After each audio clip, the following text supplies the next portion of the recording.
So I create sculptural ceramics to document endangered species. I create narrative sculptures based on myth and traditions from Southern folklore. My work explores past homes and important places that I've been that have impacted my life along the line. There's an amount of trust that we try to develop in senior exhibitions to where people can really trust their own individual voice. And these students are really leaned in to the support they've been given, and also just what I see as their belief in what they actually do. The way that this particular group of students adapted to adversity just made that shift when we had to separate and they had to work remotely. It speaks to the quality or the strength of their characters. I mean, all of these three people have just amazing stories that they have since this lockdown.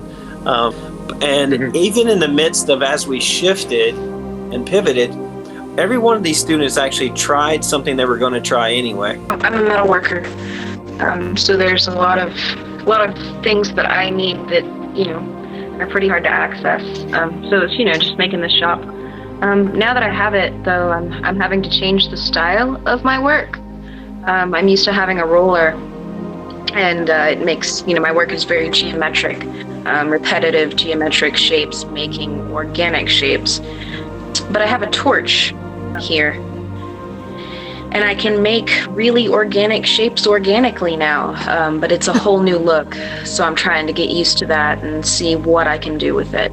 It definitely took a lot of shifting and trying to figure out how to manage the day. I felt like that was definitely the biggest thing for me.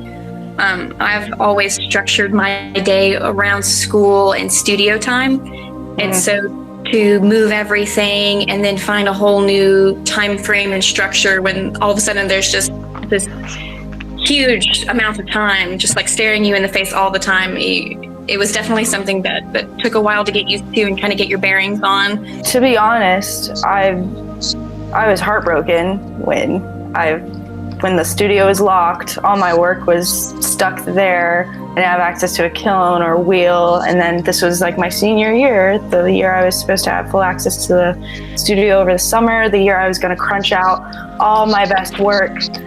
And I was just so devastated by it. I didn't even want to continue. I didn't even want to finish my year. I didn't want to do work on computers. It drives me nuts. I didn't think I was capable of finishing my semester. And then these two call me up and drag me out of it and motivate and tell me that I'm doing just fine. And I feel like the most helpful thing at that moment was to realize that everybody is struggling with this transition. Everybody's having a hard time figuring out how they're going to stay on track. And so I realized that the thing that matters is staying productive. So after that first little bump, the initial I don't want to do it bump, just pull yourself together, grab all your stuff, and just start creating. And so by just starting small, I worked back up to finding my motivation to create again.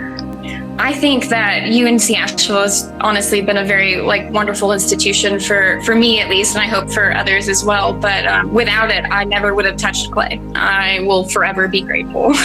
UNC has given me opportunity to learn techniques and technology that I never would have had access to. But more than that, it's given me a sense of community, and I think it's shaping my worldview a little bit. Which is definitely affecting my art. The resources that professors provide and the support is truly wonderful, and it's really pushed my body of work into something I never imagined it could be.